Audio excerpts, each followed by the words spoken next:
Welcome back to another Shadowverse gameplay video. Today we are going to actually be looking at some post-commentary. So I do have all the games saved as the replays on the Shadowverse client, and we're just going to go over them. I did play the first Grand Prix day for rotation, and we'll be able to see some of the games, and it's going to feature Neutral Forest, which I think is a pretty good deck in the format, and we'll be able to look at the games. I think there were some pretty insane games. You know, the quintessential low roll of some of the more high roll decks, and you'll be able to see there are some interesting plays there.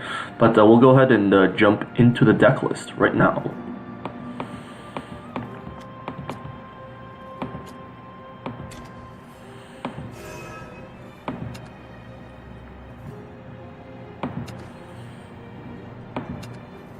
And we're back with the deck list here. So looking at the deck list, we're looking at 15 2-drops. We're not running too many 1-drops, but we're also not the really big Saha Baha Israfil sort of Neutral Forest. So we're kind of more of a mid-range, and you'll see in the video that it's a pretty cool deck to run out, and against controller matchups we just run out a lot of stuff, and we have a large hand in the first place. But we got 3 Sectors, and you'll also see in the video Sector is I would say a very nice card. Combos very nicely on turn 7, Sector and Hector into Sector, which is pretty cool. Lyriel's Actress Faria, one of the MVPs of the Grand Prix for me. I think still think Staircase is a beautiful card. Elf Twins Assault, there's a lot of games where if I had that card it would have been very easy. The card's just super busted, and it's a 2-for-1 for 2 play points. Like, why is that a thing? Probably one of the cards that I'm kind of iffy on is the Goblin Mage. If without cards like important cards like Roach to pull out, it's just it pulls a 2 play point follower, which some of these are kind of impactful sometimes, but like on turn 8, if you're pulling a an Actress Faria, you're out of evolve points, it's not as good. But I still think all 8 of our 3-drops here are able to stay at parity with cards in our hand, which is gonna matter in case we want to draw Beauty and the Beast and we're playing first. Maybe sometimes we don't have 5 cards in hand, so that's pretty useful. Kaiza, you'll see in the video, Kaiza I think is the 3-drop that you want. It's so good, the ability to go 2-drop into Kaiza, and then on turn 4 ultimate carrot into another 2-drop. It's just, Kaiza is just so good. Pure Singer, also really nice. We're playing one of these Magical Fairy Lilacs. It's just, I think we might have seen it in one of the games, but it's just such a powerful card in the right matchup. It's obviously bad against aggro, but against beefier followers, it just takes it out right away, and you still get a 1/4. Impartial Strix, one of the cards I'm always kind of iffy on. It is really good on turn 4, especially playing first. But a lot of the time I'll draw it and there's only because we are running I think 11 forest cards. So once 9 of the neutral cards are out of the deck, which is pretty often. So if you have 15 cards gone out of your deck, 25 cards left, sometimes it's just turned off, and then it's unimpressive. But the upside's there. Fortune Rufina, kind of as just another neutral card. It's card parity in your hand. It's just a lot of value there. We're running the Hectors, which is obviously bonkers. Jungle Warden as a finisher, I think it's a really good finisher. Just 8 damage out of nowhere, potentially 10 damage if you have evolution points. Aaron, I might consider running a 3rd one, and it's just one of the cards that I've always wanted to draw, and you'll be able to see in the video if I drew this a couple more times, it would definitely be winning. And then we got Beauty and the Beast and Ariat. So game 1. And this is of course post commentary. We're against Aldos, and looks like they're AA3 or AA2. So Dragon against us. I think we have a decent matchup. We can look here. Well, looking at this part, Beauty and the Beast, I would say is one of the best, one of the defining cards of the matchup.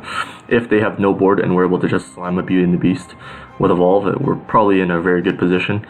As long as they don't have like 9 play points or something like that. That's pretty close. Kaiza I just really like. Against Dragon in general, I don't really like keeping too many high drops, or too many 2 drops, they're not as useful. Something, these solid 3 drops are really important. And I guess I did end up keeping the Beauty and Beast, which is, I think it's a fair choice.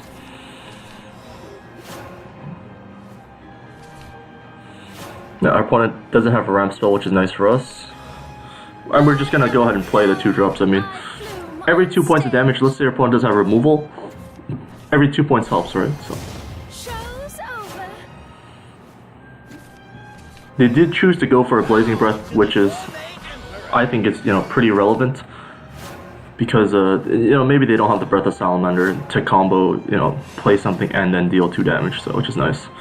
And there's gonna be our beautiful Ultimate Carrot, Faria, which is beautiful. And I do choose to evolve here. My opponents kept a really slow hand. The only removal spell was Blazing Breath. They probably gotta have Sybil here, right? They didn't have Dragon Oracle, I mean. And they do choose to go for the Fervor, so we got a lot of damage, like 10 damage on board. Now we take a little consideration. We're gonna go ahead and draw first, because you always want to draw first. Here I kind of, I would say it's a kind of a misplay. I guess it wasn't really a misplay, but let's say you had a Faria and it was unevolved. I think you would definitely choose to evolve the Faria first in case of Breath of Salamander, and Faria and just huge boards just end up. So the next game that we did play, game number 2, was against Rune, and someone 8-3, I think Purple's 8-3, and we're going second again, which I think is a common theme if I remember correctly. So against Rune, I do like getting 2 drops. We see Kai'Sa, which I love Kai'Sa. Just a great card to see for us. Staircase, I think I still, a fine keep. We're expecting a couple different things. Probably Dirt Rune, which, they're not necessarily that fast, but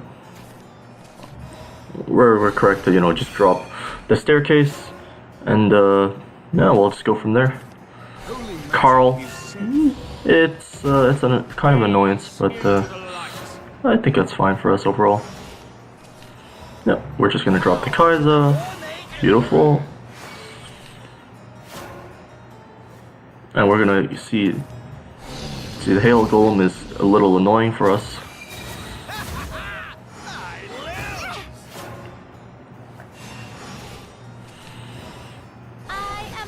Go for the Faria. And probably, yeah, Ultimate Carrot, which is... So, on, turn 4, we're looking at a decent board position for us. We have a 3-3 versus their 2-3, but we do have the Staircase. But our hand, it's kind of lacking. If you look at, like, the area, it's just not that great. So you look at that there, like, our opponents had a pretty weak turn. The only play they did was play Witch's Cauldron. So this was probably the key, decision point in the game. They probably have a Levi, is what I'm thinking, but it ends up being a different card. Than why would they just play a Witch's Cauldron and nothing else? So they're gonna play Levi. So my play here was to play around Levi, and you'll see. On the warfield, a shining helmet. Are you defying me?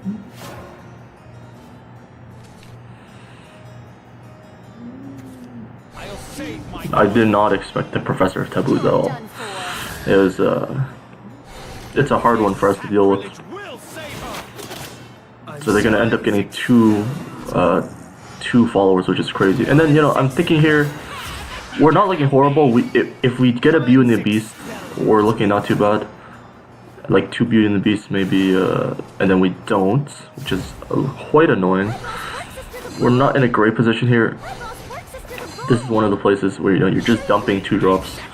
Your hand does fill up a lot, so. And maybe here there's argument to not hit the face, because we're in a pretty behind position, and if they do decide to go a little aggressive, it's bad. But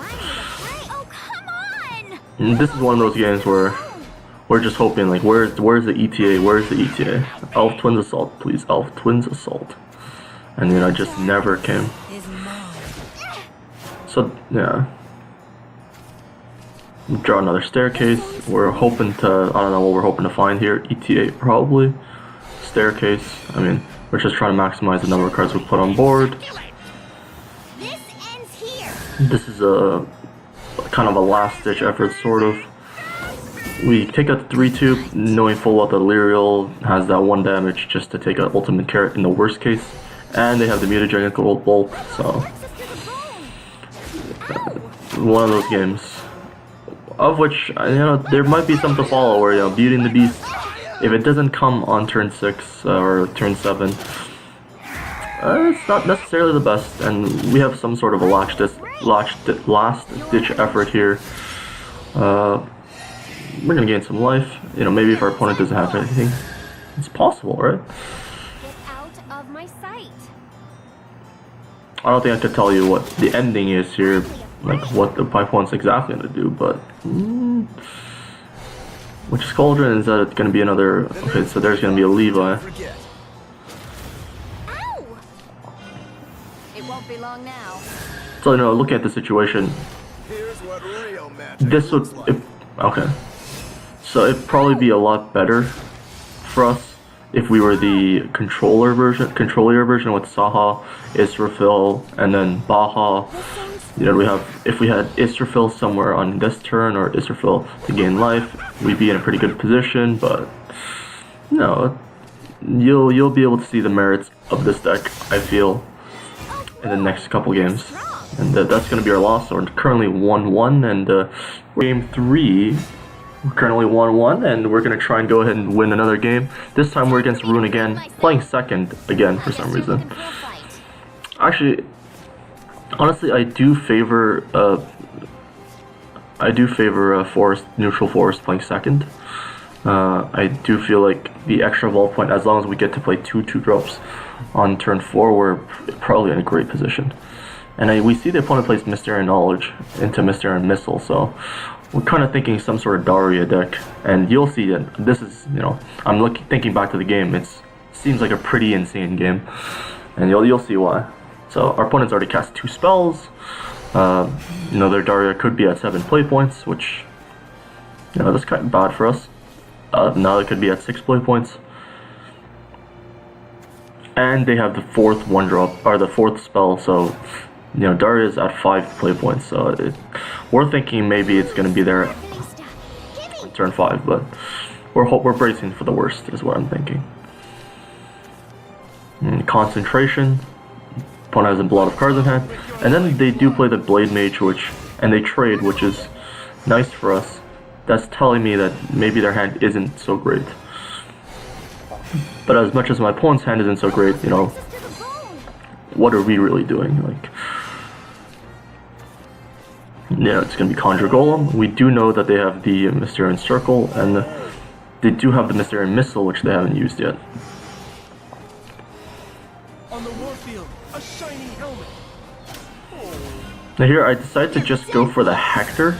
It's possible that you could go Pure-Hearted Singer into Faria, but the thing with Pure-Hearted Singer is we know they have like probably a lot of removal in that deck, like Piercing Rune and stuff, and we have the staircases in our hand to refill our hand, and so we don't really want to, you know, we want to keep our hand size pretty low so that we can get maximum value out of the staircases. And you know, another card, Fire Embrace, is a card I don't really see in the Daria decks, well, at least the list I play, and I've never really seen playing against them, but it's interesting. We're really hoping Beauty and the Beast there, I think, would be pretty nice. We choose to just go for the Hector, I mean, grab the value while we can. It's possible, if, you know, Aaron was a better play, but Chimera, you know, no Daria yet, no Imperial Mammoth, Chimera. I just want to pause it here, you know, look at, this is, you know, pretty, I wouldn't say pretty standard game, because we have, you know, cracked, well, I guess it would be pretty standard. We've only cracked, you know, 1 staircase, and we only have 24 cards left in our deck. This card is definitely not turned on. It's pretty bad in the late game, but I feel like a lot of the times your hand is just flush with a lot of random cards, so it doesn't come to the point where it matters. Like, it can just be a dead card in your hand because you have so many cards, but I just thought I'd point that out. Now here I'm thinking, you know, my opponents, we do want to try and get a board set up, I have the evolve point lead, so I think a 3-3 and a 2-3 on my board are gonna look fine. The only real punishes is like more chimeras, I would say. And there's the missile, which we didn't know our opponent had, and by now they've cast so many spells. They're gonna cast even more spells. Are we looking great? I don't know, but we haven't seen a Daria, and then we've gone through half our deck and we haven't seen a Beauty and the Beast. So these high roll decks, not necessarily drawing the high roll formula. And as you can see, really you'll be able to see, I think, especially maybe with the next two games, this deck just it's kind of really I want to say anemic or just really weird playing when it's not doing its Beauty and the Beast thing. It doesn't seem as powerful, but I think in rotation where the format's a little slower, you can get away with it. We're gonna try to clear our opponent's board. Or actually decide to use Ariet here. Looking ahead, I probably would have preferred to flood the board, but in this case, with Ariet, if I had a Hector and another 2-drop, I would definitely want to have gone Hector, kill a guy, and then Sector and a 2-drop I think would be a better play, but this Ariet and the Sector is just having a 4/4 is just such beating. And I am gonna choose to evolve there. There's not really a better evolve target. I think Sector is better to evolve since the 4/4 versus a 4/5. 4/5, once trading into a 3/3, would still die to Chimera. So we do get to keep one extra point of defense if the opponent had a Chimera. And they're just gonna go ahead and concede. We have so much damage on the board. Jungle Warden's probably. So here we are, game 4. We were 2-1, which is pretty nice. I look at our opponent, they're Masters rank, Dragoncraft Adept. I think that's 500 ranked wins or 500 wins, which is definitely something we're not that loyal though. And as much as I've been complaining about not having Elf Twins Assault, you can see that we quickly go ahead and mulligan that away. I just don't think in the early game it's a relevant card. In the late game it can be relevant, picking off Sibyls and other followers, but we'll see how it goes. Staircase I think is a really nice card to have.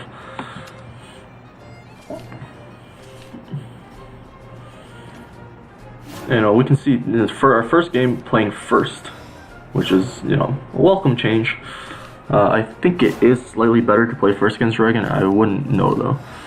It's gonna be Staircase, and then you can see beautifully we have the Kai'Sa on turn 3. This time our opponent does have the Dragon Oracle, so we are starting out on the back foot against the opponent.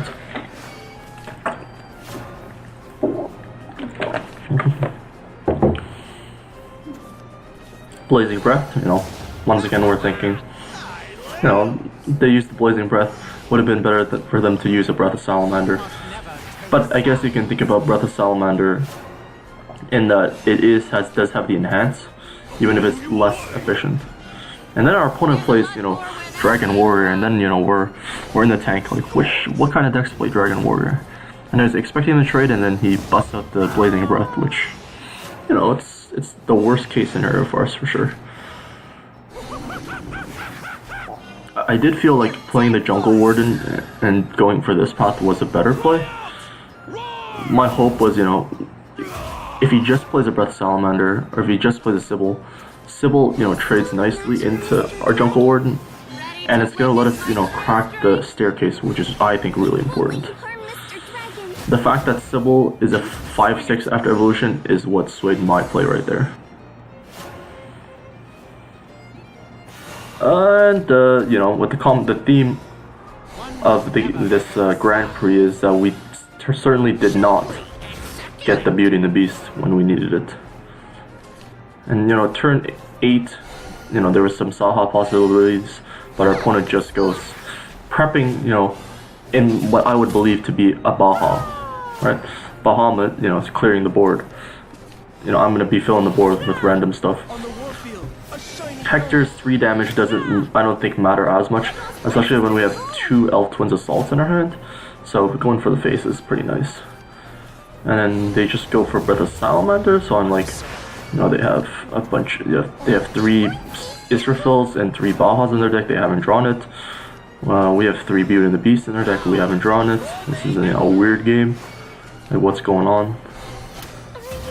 I think that's like an interesting situation. So we do decide to burn our Elf Twins Assault there. I think my thought process there was kind of, if our opponent doesn't really have anything, it'd be nice because we're gonna also play an ultimate carrot. So being able to keep like a 2/2 or 2/2/2s on the board is kind of relevant.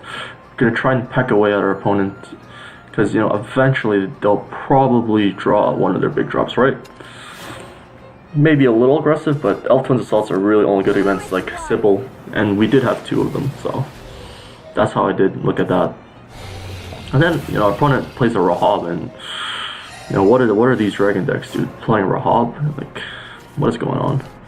We're gonna go ahead and fire off that super value Elf Twins Assault.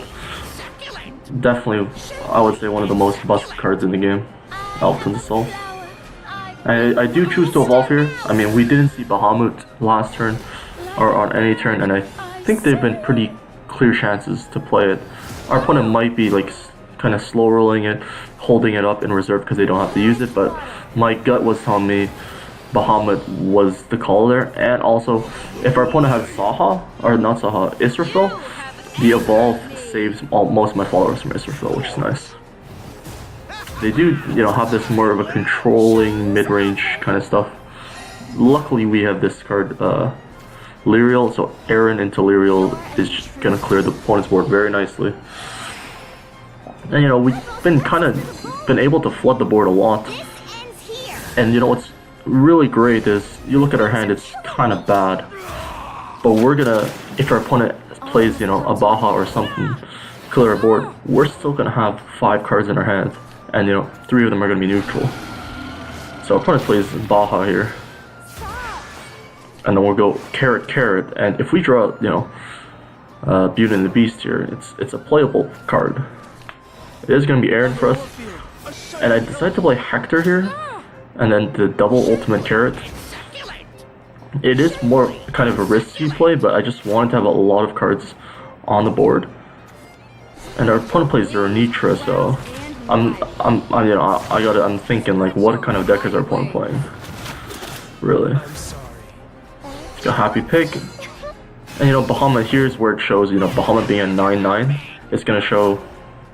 Maybe the 9/9 nerf was, pretty large.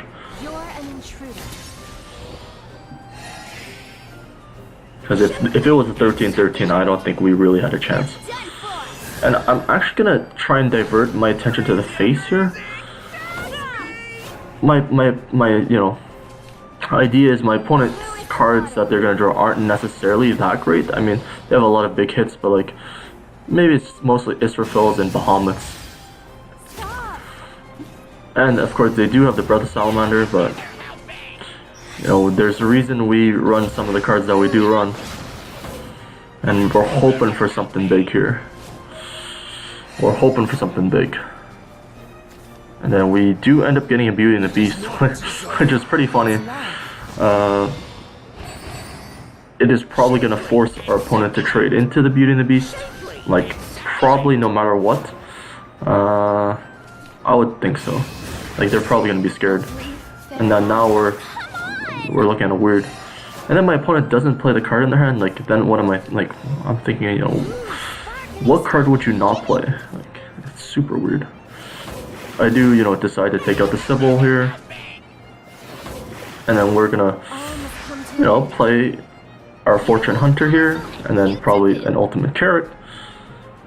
Beautiful Ultimate Carrot. And we're looking fine. I think our opponents used either 2 or 3 of Breath of Salamanders, which is great. Okay, so now we can, understand that it is, a Dragoon Scyther is probably a relevant card for our opponent to have kept there. But you can see how this has just been a bizarre game. Where have been our opponent's large cards? We're just playing 2/2s, honestly. So here, I decide, if our opponent doesn't do anything, and they decide to hit our face and, let's say play Sybil, then we're going to be able to, trade in there, which is pretty nice. That's why, you know, we shouldn't attack in with this. And if our opponent just plays like a removal spell on this, like a Dragoon Scyther into this, then we can just do double 2-drops. So we can wait definitely on the Goblin Mage attack. They've drawn Dragon Summoner, which I think is a pretty good draw for them. Rahab, you know, okay. And you know, thinking back to that, you know, early turn, probably turn 7, I think, with the Elf Twins Assault, and we do luck out here. So I do want to pause that there. So they did have a 1-2 and then like a large Rahab, and we kind of went for the high roll. We could have traded in the Ariete here and then just gone out for the Elf Twins Assault, but I kind of wanted to play a little riskier.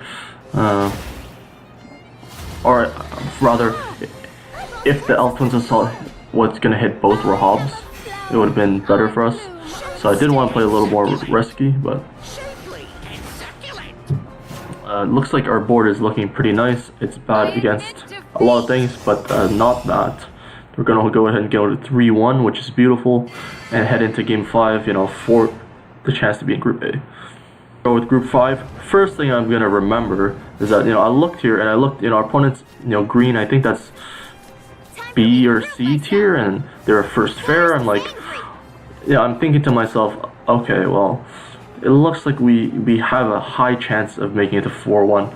It's the first time that, you know, I would say, you know, if you're an AA, you know, Masters, of course, you're pretty competitive, you're trying to win. But I was reading around the Shadowverse Reddit, and, you know, a lot of people, they're like, oh, I faced some guy in C, some guys in, like, D, and I'm like, you know, here's my chance to, you know, get into this Group A on the first day, which would be pretty nice. And, you know, our hand is looking pretty nice.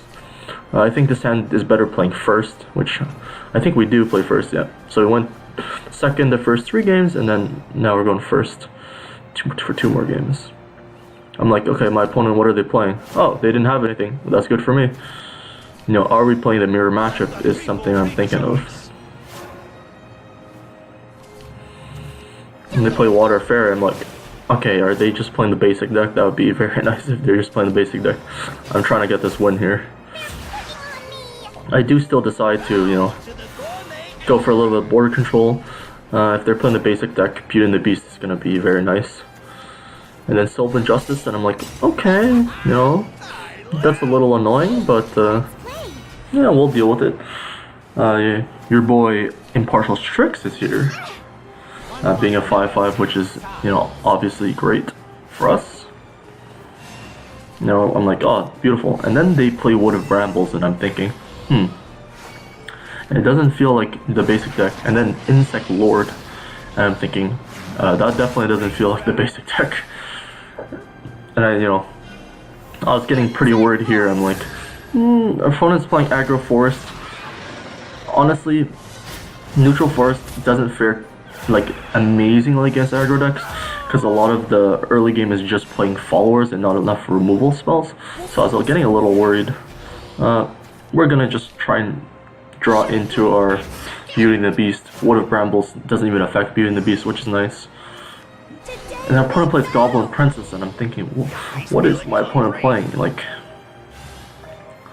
jeez, we're not looking great right here. And we do draw an Elf Twins Assault, which is nice, and I end up trading that off because we just want to see if we can get more resources.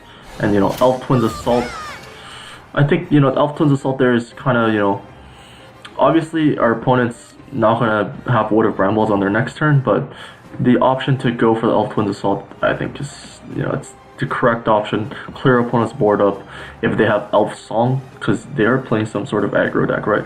Like, Elf Song combinations are just going to be really bad for us, so I decided to, you know, pull the trigger on the board, even though they have 8 cards left in their hand. Kai'Sa, always a good card. It's possible, I think there I should have probably played 2, like the Lyriel and the Actress Furia. I don't know why I played the Kai'Sa, couldn't tell you, but opponents, and I'm thinking no Elf Song, and it's gonna be Elf Song, but Thank you so much. and looking at it now, the Furia was actually, so that might have been my idea. You know, I knew I was gonna have a lot of 2-drops, and you know, it did kind of work out, and I'd like to believe that you know, I was deliberate on this, but I might have kept the Faria in hand, because knowing that, you know, my followers, you know, if my opponent just goes for a bunch of trades, or my opponent decides to, you know, go a little aggressive, not kill my followers, the Faria is going to be huge here, and it ends up being really big. So it's be Lyriel, Faria, and then we're looking, you know, dandy. I'm thinking to myself at this point, okay, this is, my opponent has 8 cards in hand, but they're playing aggro, so I think we're looking great. We're down an evolution point, but our board's huge. It's forest. What are they going to really play? Then they play rain, and then natural tutor Ariana, which is. And then I'm thinking, okay, well, they only play 2 cards. There's no way they're going to kill my board, is there? And then it's just, what is going on? Like my opponents are just like, I don't know if they're actually they're ranking, you know, the green one was a B, maybe B tier. They're have a pretty good deck, and you know, this neutral forest deck is something I do want to check out. It seems really cool when my opponent's playing it. See you again next week. And then, so I played the Magical Fairy Lilac here, because I played it because it's behind a Hector. Otherwise, I kind of feel like it's really bad against like these small fairies, so. Like if our opponent had like some random rush follower, like I don't know what they would have, but it's always nice to have this behind a ward. And of course it is correct for our opponent to evolve to kill the Hector, otherwise my Lilac just kills it automatically. And you'll see right here, we do have a 1/4, which is nice to pick off the fairies. We'll let the people rejoice, which is a beautiful 4/4, like. Yeah, when I decide to clear out my opponent's entire board and actually set up lethal for the next turn. You know, if my opponent doesn't have any removal. Which I kind of suspect, you know, they won't have Insect Lord. They're just playing Forest, so they are running kind of low on cards in hand. And then they show me the Babbed Kappa, and, you know, at this point, I'm thinking, wow, this is great for us. We have the damage on the board. And, you know, I decide to kill them. So, it ends here. Huh. Okay, it looks like I'm pretty stupid. I did throw that out. It looks like that was the incorrect play. Now looking at it now, we did have lethal. We had three 4 attack followers, and then we had the area for 16 to the face. It's a little BM on our part, I guess. But we'll go ahead and take it. It does mean that we did finish 4-1 on our first rotation cup.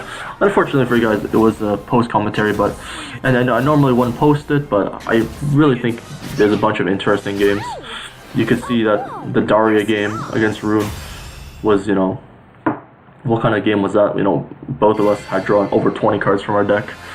And, you know, none of our namesake cards, you know, no Beauty and the Beast for me, no, like, Daria, Imperial Mammoth, Chimera for them. It's just, like, some weird games against Dragon, like, one Bahamut, one Beauty and the Beast, and, like, over, like, about 20 cards. That's just crazy. This deck, you know, my deck, of course, is more of a, you know, follower-focused, like, small follower-focused deck. But it does end up, in the end, being able to play out pretty well. And I hope you guys enjoy that. I'm gonna actually record. I really wanted to record this first before I play the Grand Prix to make sure the replays were there, but I'm actually just gonna go and play my Grand Prix, Rotation Grand Prix, you know, because you have a free one each day, so you get your rewards, which is nice, and we'll go ahead and post that, and it's gonna fit nicely with the format of these videos, where it's gonna be, you know, 5 games with a specific deck, and we'll just see how we do. Hope you guys enjoyed. Remember to like, comment, subscribe, and I will see you guys later.